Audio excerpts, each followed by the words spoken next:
Welcome to the Proust Experience. I'm Mr. Baer. My guest today is Eva Stricker. You've read the book in French.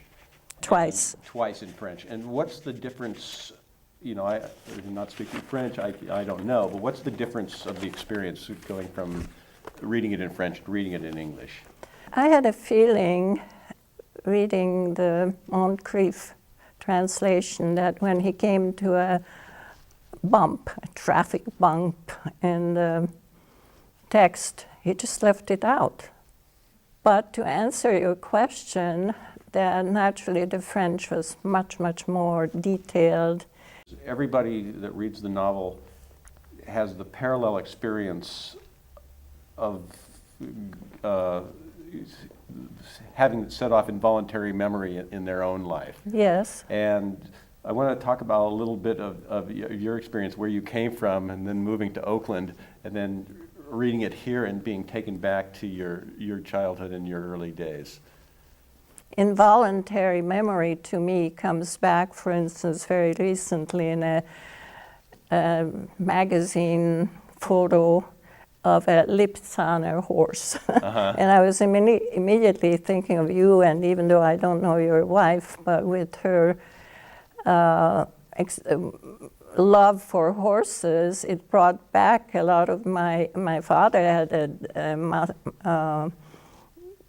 quite a few Lipizzaner horses, and so this is a connection to Proust involuntary memory. And this is where? This was in Hungary, in southern Hungary.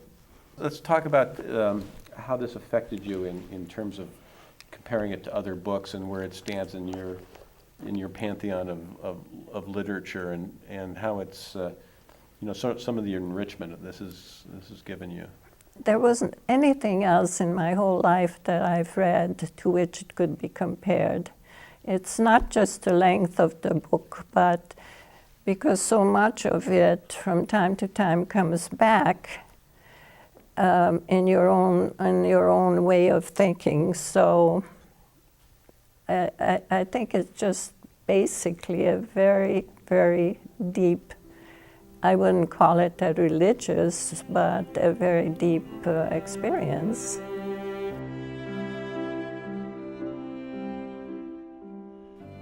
I was obliged to run after my father and grandfather, who were calling me, and were surprised that I had not followed them along the little path climbing uphill towards the open fields into which they had already turned. I found the whole path throbbing with the fragrance of hawthorn blossom.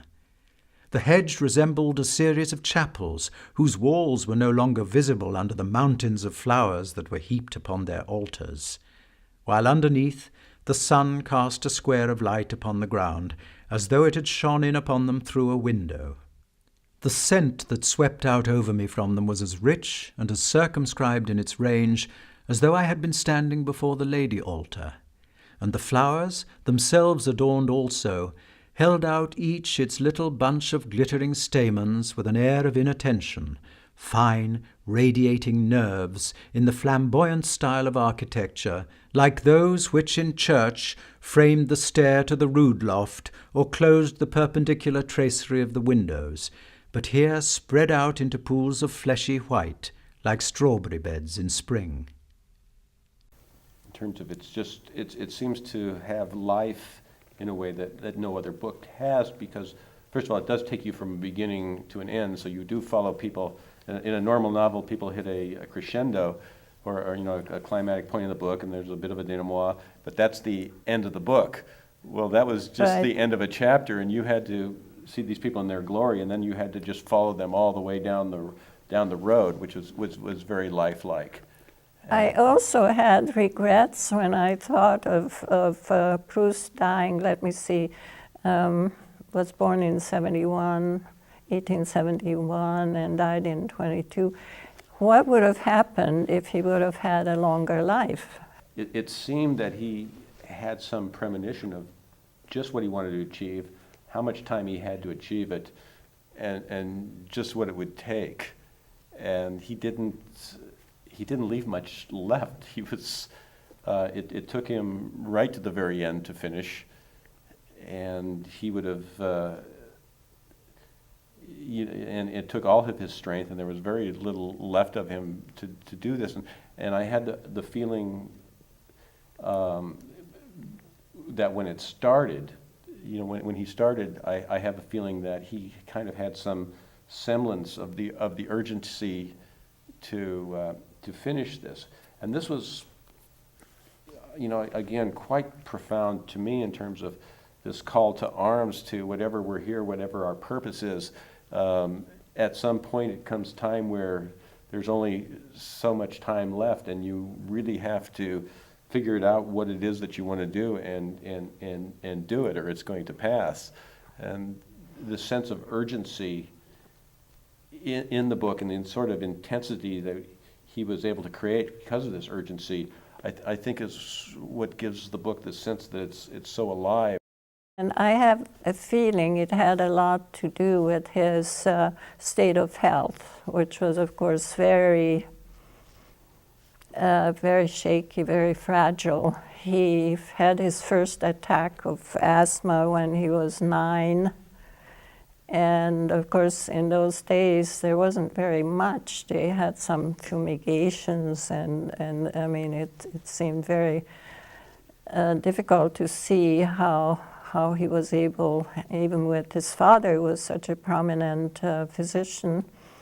I'm sure that many times he must have felt that he was drowning, and so I think it's very, very true that he didn't think that he had very much time on this earth.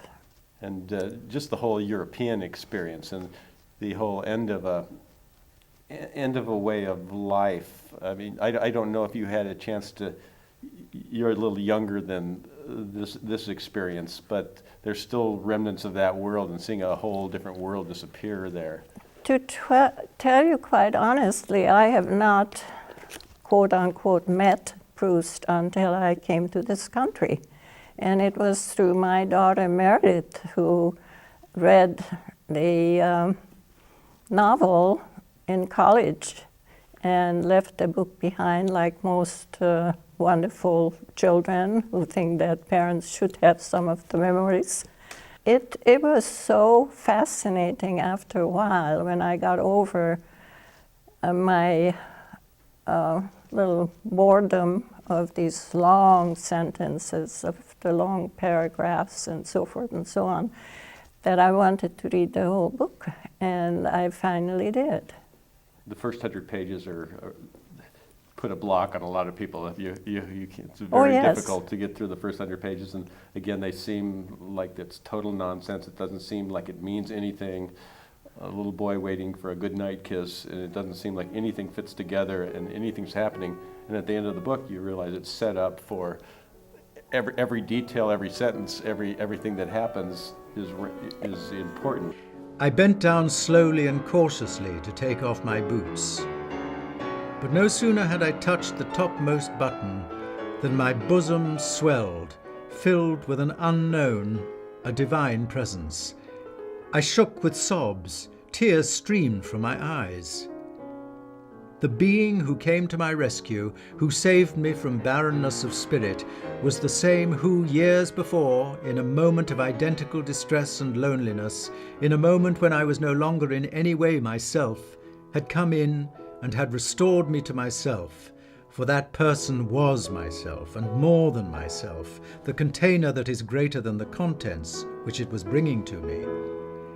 I had just perceived, in my memory, bending over my weariness, the tender, preoccupied, dejected face of my grandmother, of whom for the first time since that afternoon in the Champs-Élysées on which she had had her stroke, I now recaptured, by an instinctive and complete act of recollection, the living reality. Jean Cocteau said that it's a magical giant miniature, I love that expression, full of mirages, of gardens laid on top of each other, of games in space and time, of great fresh touches in the style of Monet. Well, let's talk about the second time through for you.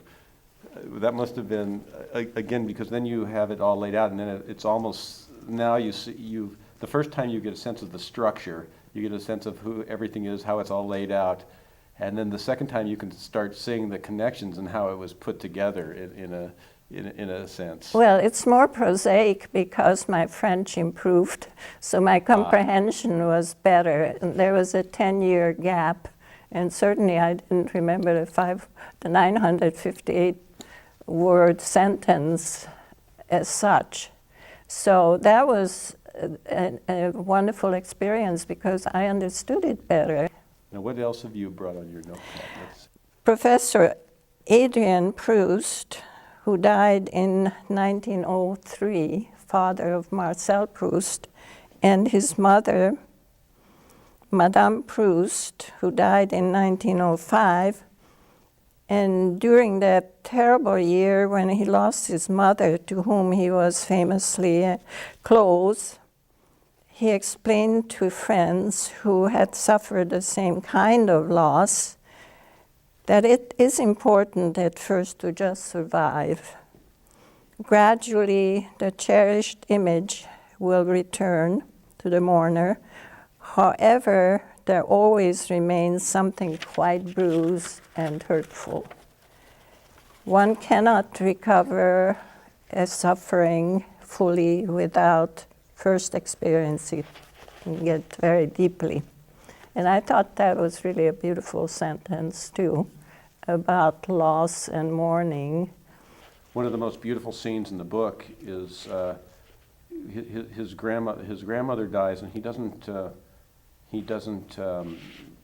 really respond at first. In fact, he's almost irritated because he's got things going on, and he didn't, it was almost an inconvenience, and the shock of it. And it wasn't until about a year later, and he's back in Baalbek, and he thinks he's hearing her back in the hotel room, and it's as if she's on the other side of the wall. And they are communicating through the wall and then tapping the wall. it's so real to him, and then it comes back in the dream with his father, and that was one of the most realistic, and the difference between this side of life and that side of life, of experiences, and it's not, you don't get to control your grief, and it visits you in ways that are very unexpected. And that scene was particularly beautiful and chilling. Fascinating. So actually, when he wrote about his grandmother's death, he was really writing about his mother's death, who also died of uremic poisoning, and it was also very catastrophic, but more so when it occurred. The grandmother, he was very close to his grandmother too, but I think his amalgamating the two deaths, yes, was even more dramatic. Later in the book, when he thinks his grandmother's come back in the flesh, and it's his mother who's turned into his grandmother, who's aged and taken on her mannerisms and become her. I think it's very apt, and it was very helpful in recovering, for him to recover from his grief. Because both parents, Proust's parents, died in their 50s, early 50s, which is very young by today's measure.